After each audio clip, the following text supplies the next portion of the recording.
Yo, what's up, everybody?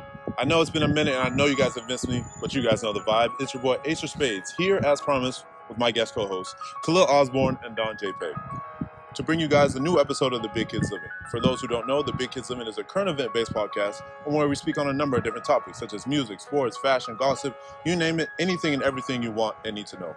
But we can't speak about current events without talking about the Black Lives Matter movement. And that's why today's episode is dedicated to just that. Today we'll be talking about what it's like to be Black in America, as well as giving you guys our first-hand experiences at recent protests, and lastly, giving you guys and doing our best to bring you guys key information about the upcoming elections, as well as why it's important to vote.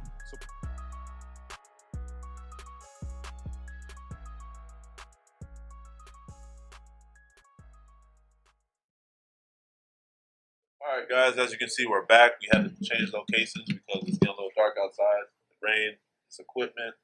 I was not trying to risk it. Welcome to Florida. Facts. And as well as the location change, you can see that we have another member out here with us, a special guest. We didn't tell you guys about this. This is our special guest here, Duval and Clay, recent graduate with his master's degree in public policy, very engaged in about getting people into the community, interactive, and getting out there and topics such as this and stuff like that. So I wanted to make sure to have you out here, or we wanted to make sure to have you out here as well to get in on this discussion with us. This portion is called What the People Need. And we're trying to give the people information on upcoming elections, what they need to know or should know. I want to actually go ahead and clarify this as well. Some of this is our opinion. So we also encourage you guys to go out there and make sure you guys do your own research, because that's, at the end of it all, you got to think for yourself and you got to know for yourself. We can know as much as we want for ourselves and give you as much information from our perspective, but your perspective matters as well. So let's just go ahead and get into it.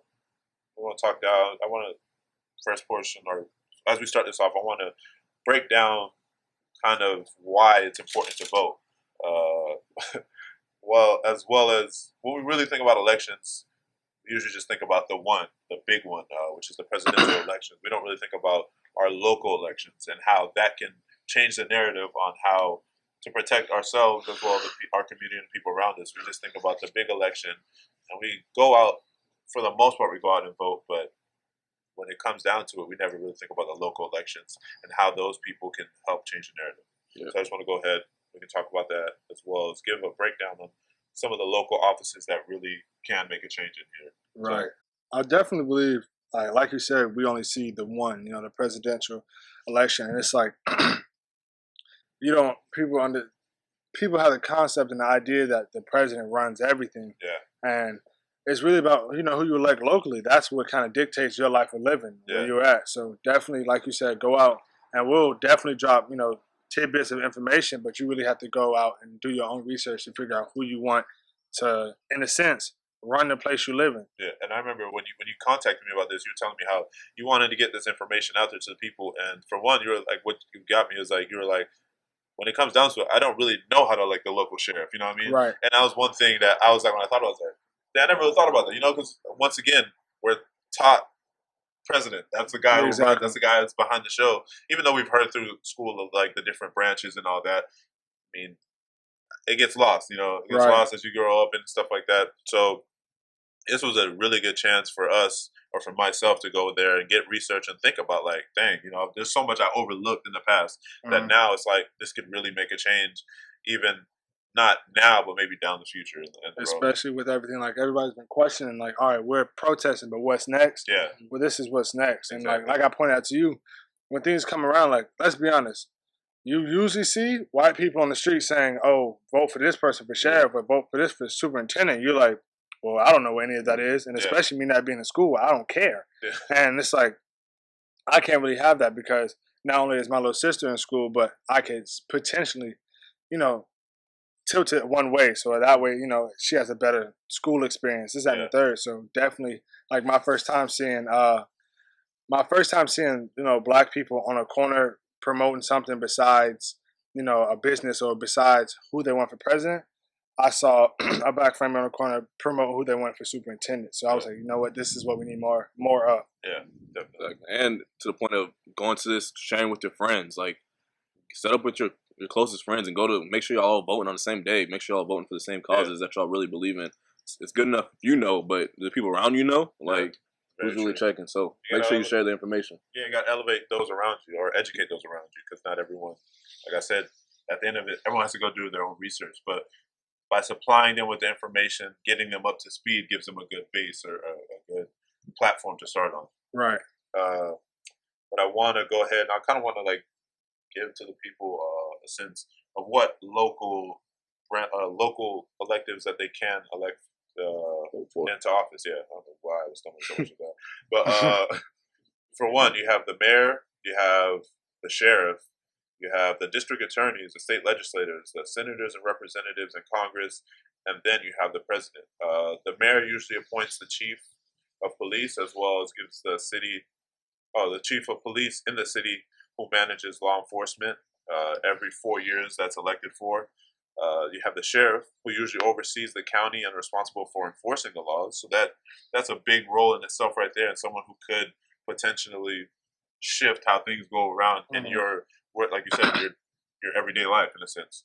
You have the district attorneys. They're the ones who decide when an arrest leads to a charge, which is also important to have behind there, because there's a lot of people who get charged with a crime is a crime, we'll say that, but like small crimes who are facing 25 years. Like some of the protests are getting arrested. Yeah. Whether they get charged or not. Yeah, exactly. Like so it's just like petty offenses.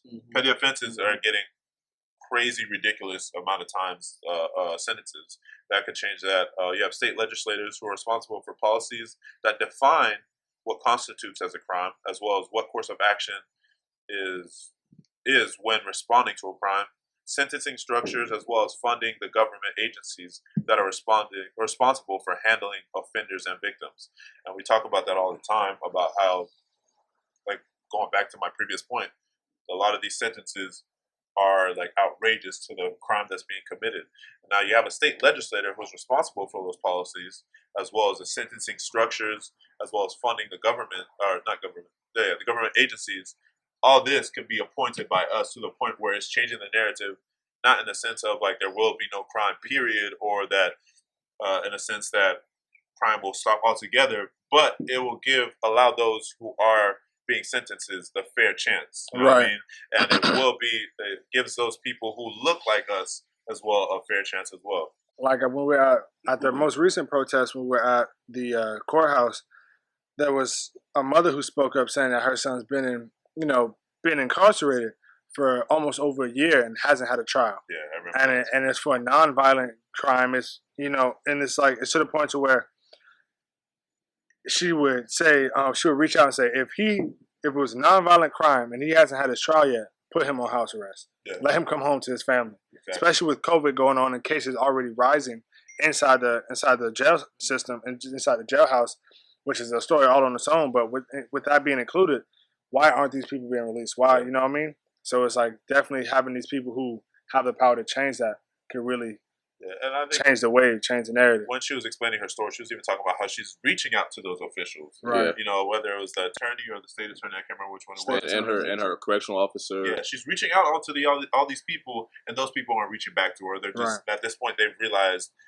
recognized her number to the point they're not answering. So in a sense, like, we don't know who, what I'm saying is we don't know who that person is, who those people are. But we could have had our chance and selecting one that would actually care. Exactly. I'm not saying this person doesn't care, but to the point, if you're not picking up this person's phone calls, you're kind of showing yourself that you don't care. Right. You know what I mean? Yeah. But we could have had a chance if we knew this information that we do now, or at least through my research now. I could have played a part in changing that to the point where she would have had someone who actually cared enough to call her back or to get her son out of prison on a non-violent offense like that, especially in the middle of COVID. You know what I mean? So this is why some of the reasons why it's really important to vote and to get out there. And that's just what I want to get that. I want to make sure to get that point across. And it's really important to vote. Just like you said, do your research. I was speaking to Javon before we transitioned to this location, and he was saying that part of his degree is he goes over the policies that are, set forth so that they dictate our lives. A big problem, especially with, what's Democratic, is they say, oh, we'll help black people. When they mention black people, they get our vote. But if you don't really look into it, Yeah. you don't look at the policies they haven't said. You don't say that they say, "Oh, we're going to help you out in school." But if you don't go to school, you'll get 15 years of life. That's not a real policy, but it's just like stuff like that. It's like, oh, we'll help you here, but we're also going to beat you down over here. You know what I mean? So you just have to. I mean, I'm sure you know more about that, so I'll let you speak on that. Yeah. I mean, like I said, I gave a brief introduction about yourself, but I think it's best if you tell the people about what you do or what you've like. I know you've sat on a couple of leadership positions for a couple of boards and stuff like that. I just want to give you a chance to speak. Okay, so as far as my background goes, pretty engaged in the nonprofit community engagement space, whether that be through various organizations like Leadership Jacksonville, United Way. Started off mainly volunteering, then throughout the years and more engagement, transitioning to leadership roles, mainly just because I care about certain industries, certain things I want to go ahead and see improve. So try to get involved at the local level, like we're talking about here. As far as we're talking about looking into policies. I mean, when you're going to go ahead and making a pick about your election, it's all about the policies behind. For me myself personally, when I'm looking at who I'm electing, first thing I'm doing is looking at their character, obviously. Yeah. I think that a lot of our generation in particular is turned off through politics. I know I was, because we see the politicians on the news. Yeah. We wouldn't even act that way in our households. Yeah. So I was completely disconnected as a youth because I understood that policy is the means to change, but with the way things going, the whole sentiment of, my vote doesn't count, my voice don't matter. Yeah. It is something, our generation feels in the political system across the U.S. But again, policy is the only way to change, so we have to get engaged. Disengagement really isn't an option. Yeah. And in the age of technology, any ignorance is essentially willful. Yeah. Because we have the ability to, find out what we need to do to make that change. So, like you guys have been saying the whole time, just first step is engaging, getting informed. Yeah. There's no reason to feel bad that, you're not informed. I just recently graduated with my master's in public policy, but got engaged with the political space only about 2 years ago myself. So I'm not an expert in this field, and I'm still learning as well. Yeah. But like you're saying, first thing you have to do, get informed, find different resources, and make sure you're open to both sides. Yeah. Because everyone loves to hear what they want to hear, but does anyone really grow or benefit from that? Yeah. Exactly. It just leads to the division that we're currently in. Right, and that's what a big thing, like with Democratic and Republic, the whole idea it's not even in my eyes being somebody who was disengaged. Like the whole idea of it just adds to the whole idea of separation. Like it's unappealing to the point where I don't even think of it as he's a Democrat, he's a Republic. I think of it as who do I agree with the most, who do I resonate with the most. So that's why, like I've been in conversations when a man I know, he was telling me he was a heavy Republican and, Democrats. And he was like, the problem with black people is you make excuses. The problem is that and the third. And I was like, well, you're a person of color yourself. Why are you speaking down so heavily instead of trying to, you feel so enlightened and you feel like you have so much information. Share that. Tell me why you feel this way. Tell me above that instead of just putting down. And that's why I don't like the idea of, he's a Democrat, he's a Republican. We're all people. All looking for somebody who's going to take the stand. Yeah. We don't have to be the people to take the stand, but we're looking for someone who can do that. We just got to agree with it. Exactly. During this time, I want to go ahead and kind of give the people the important dates of like upcoming elections and stuff like that. 2020 election is right around the corner. It's time. You guys should really be considering it if you haven't already to go out and register to vote if you haven't already, and make sure you guys have these dates in your maybe notes or something like that. So feel free at this point to bring out a notebook or open up your notes in your phone to take down these dates. For 2020 election dates, we have the primary elections, which will be happening August 18th, 2020. You have the general elections, which will be November 3rd, 2020. You guys want to get the voter registration and stuff like that? Yeah, I can do the voter registration deadlines. So the voter registration deadlines, which are very important to every one of you because you have to choose a particular party that you want to be a part of. It sucks, but if you're registered as an independent right now, you can't be able to vote. Yeah. Once you get to a certain level. That's because Florida is what they call a closed primary state, which means only voters who are registered to members of political parties that are recognized, I guess you can say in a sense, can only vote. So if you're an independent or if you're just undecided, you're not doing yourself any good, yet alone, I guess in a sense, the country any good. It's not permanent. Yeah, That's what a lot of people think. Once I register a Republican, I'm stuck there. You can change it. Yeah, I made sure to write this down because this is something I was forgetting as well. A person can register with any party or not any party, but a party, or change his or her affiliation at any time. But in order to vote for a party candidate in an upcoming primary election, that person must register with that party or change his or her party by the registration deadline for that primary election. So it's Those deadlines are July 20th, 2020, and then October 5th, 2020 for the primary and then the general. Yeah, these are the registration deadlines. And the difference between those, just so about everybody knows, like what's the difference? Primary, that's only like whatever party decide. The independents and the stuff like that, they don't really get to vote until the general, and then even then, your vote doesn't count. It doesn't hold as much weight. Yeah. I wanted to kind of break this down to the sense to give the people like an example. The 2012 election, which was between Obama and Mitt Romney, I believe, right? All right. So if I get this right, if I get this down correctly, so it's going into the primaries. It's either Obama or Mitt Romney or whoever's on the ballot. Yeah. But it's between those two parties. So say I registered to vote as a Republican, but I've decided I want to change and go to the Democratic side. I have until the registration vote deadline to go ahead and change my party affiliation and post that I make that vote, right? Right. Yeah, if I got this down correct, I just want to make sure because I know for myself, I had to put myself in a scenario like, how does this work? So just to give you guys a kind of an example, that's just what I wanted to show you guys. Another early voting. You want to share that down? Oh, early voting, that starts, the primary election is August 3rd to August 16th, and then the general election for early voting is October 19th to November 1st. Okay. But just to make sure, we can't stress this enough, it is important to vote and that you make your vote count. So make sure if you're going to keep these dates, and what website did we find that on? For the Just the dates. Because I mean, there was several. I mean, there were several Several different websites, several, yeah. this- The main one, News for Jacks, they have plenty of information, Yeah, and then much like you said, it was Ballotpedia. yeah. Ballotpedia. So These places you can really go in and for yourself get these information. Even though we're putting it out there for you guys, go ahead and make sure for yourself and double check yourself. I want to go ahead and, like I said, make sure you guys know that it's important to vote and that you guys go ahead and do what's necessary in order to vote and make sure that your vote counts.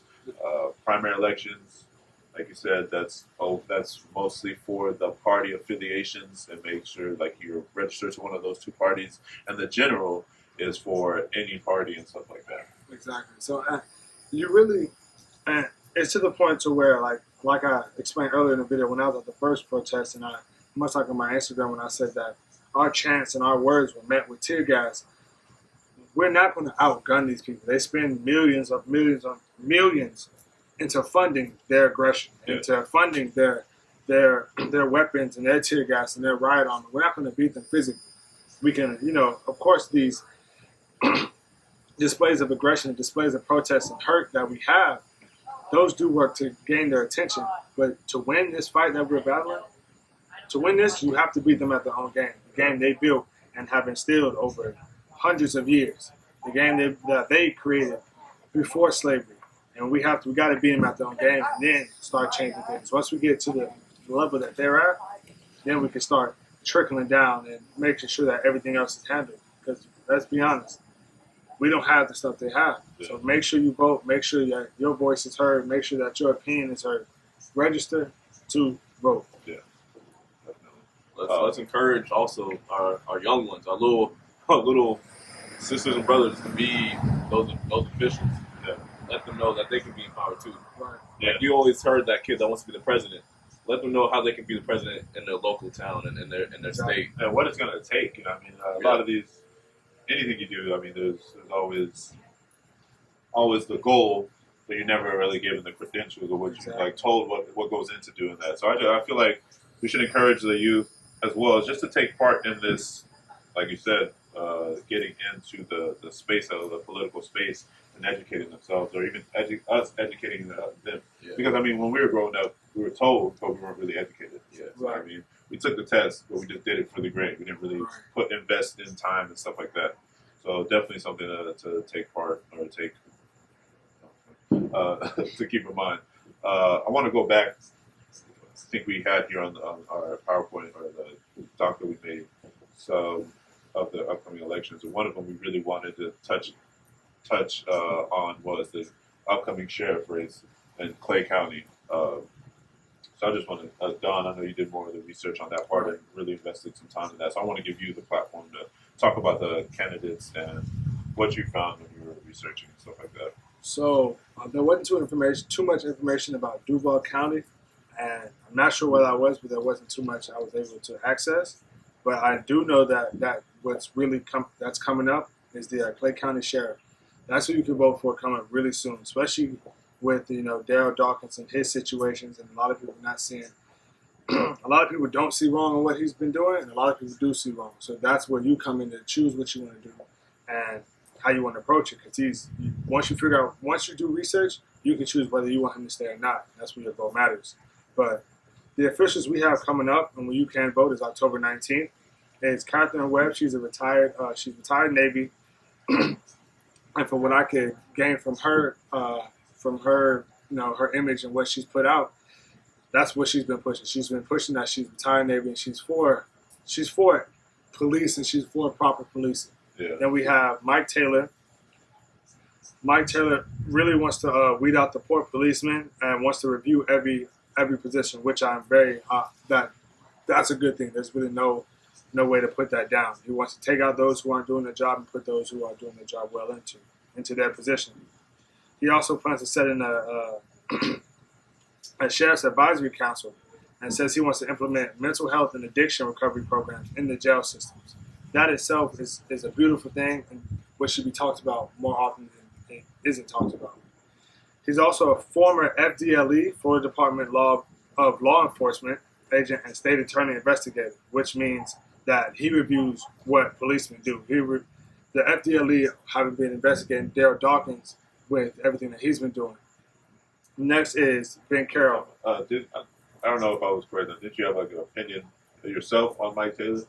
I could be getting confused. That's Mike Williams. Okay, never mind. Keep going. Okay. Keep going. Okay.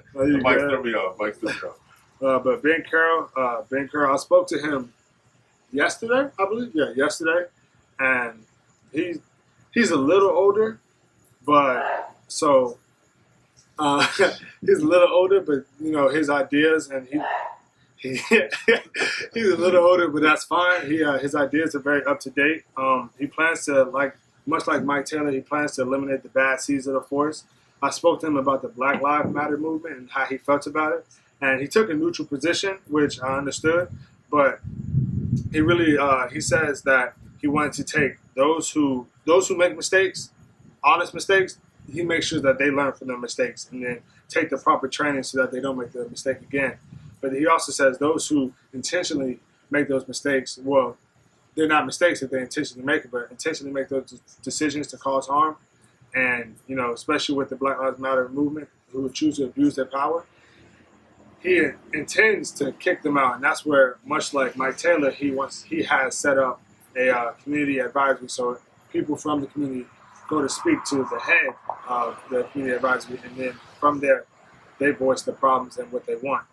I like that. Definitely, yeah. He's speaking with him definitely opened my eyes, because from his websites and from the image he puts out, you really see he's the militant type. For my first interaction, my initial idea of him was he's militant. I was like, yeah, I definitely don't want him. But after speaking to him and doing research like we've been promoting that you do, I gained information that I like him. I like what he stands for.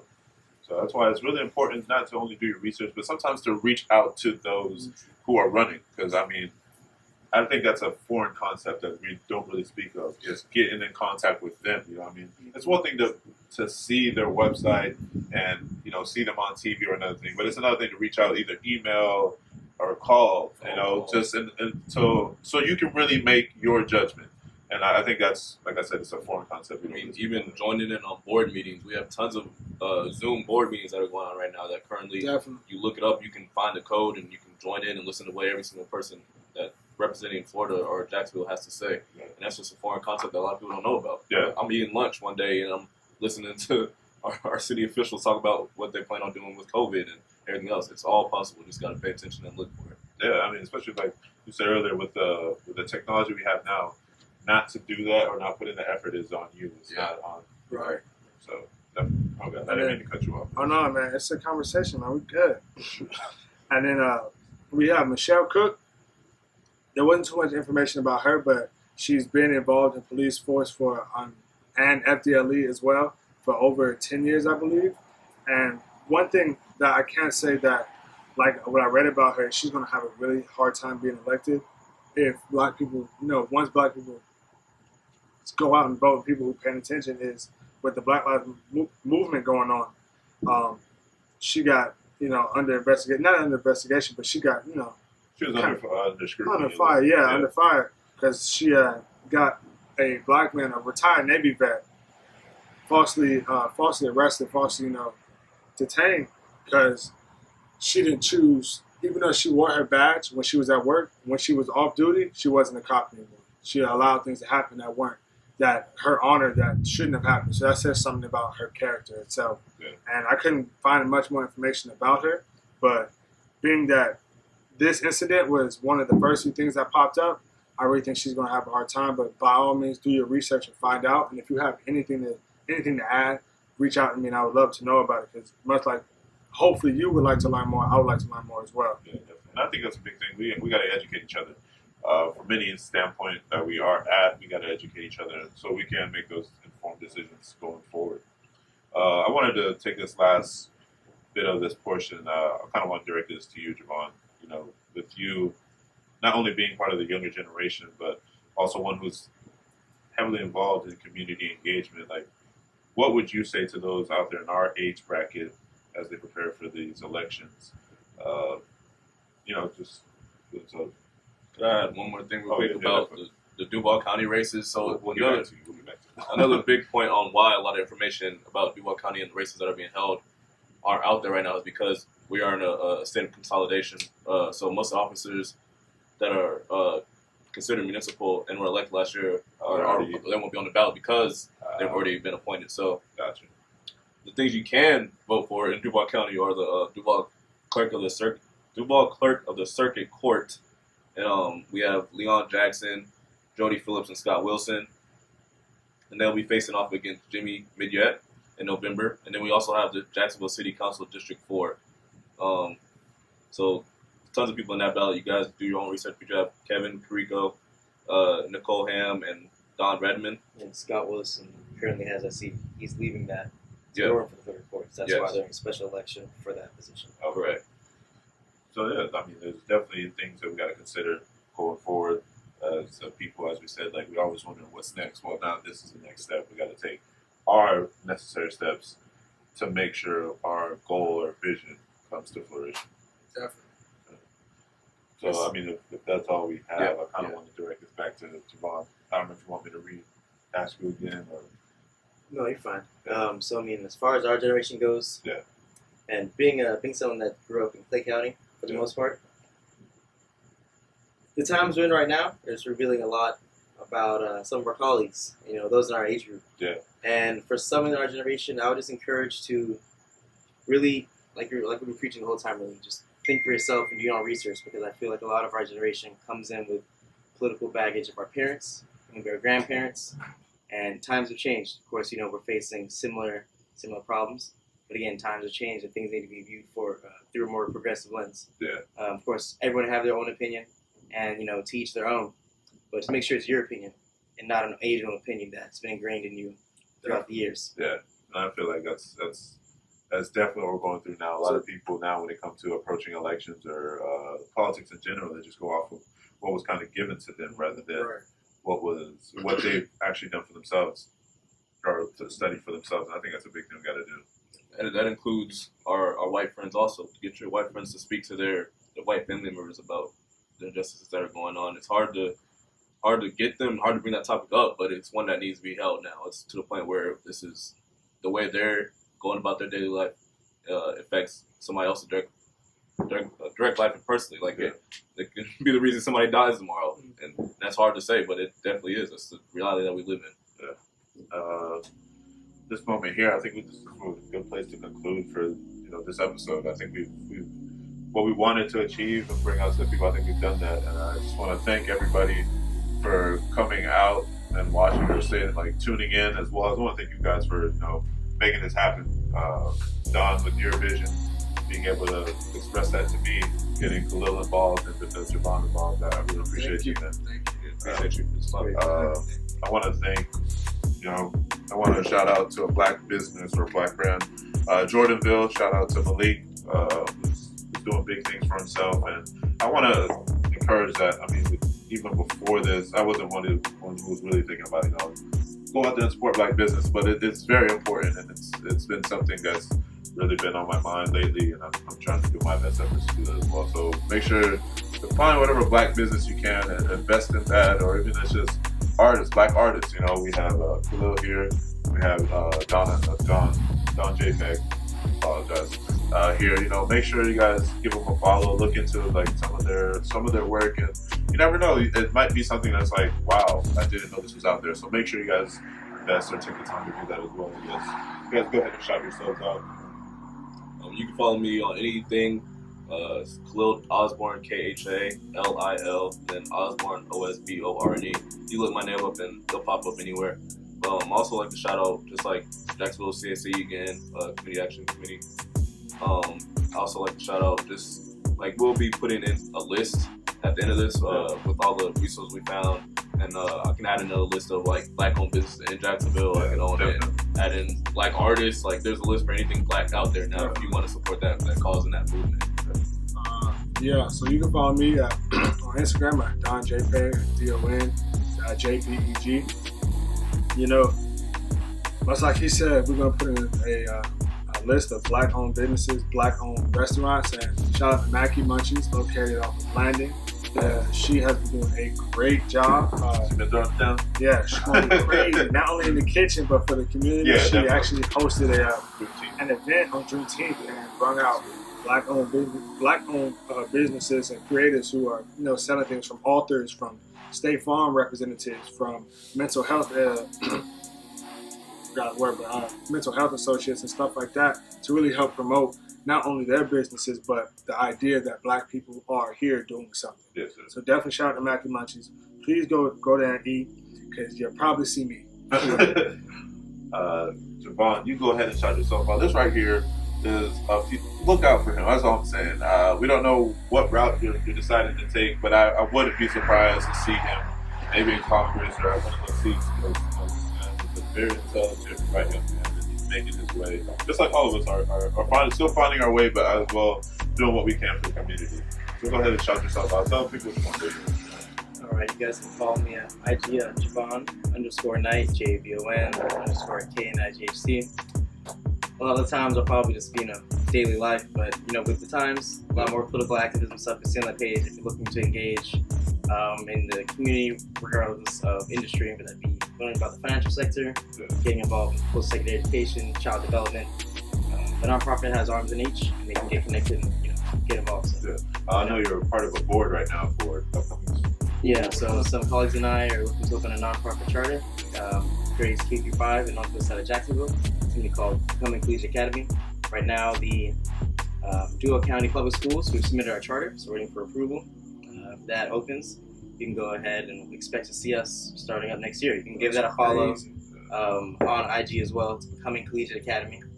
And It's a 501c3 nonprofit. Yeah, exactly. Nonprofit charter. Like I said, doing big things in our community, and like I said, don't be afraid if you see him later on doing big things. Bro, he's like Jay-Z. bro, Jay-Z. And one of his songs, he's mentioned it a couple times, but I also mentioned it. If I had enough money, and Jay-Z said when he gets older, he wants to open a Montessori, he wants to open up a school, and I'm like, he's doing it. He's doing it. So definitely just watch out for him. That's raw. Yeah. So thanks again for tuning in. Follow, like, share, subscribe, whatever you got to do. Thank you once again, and we're out.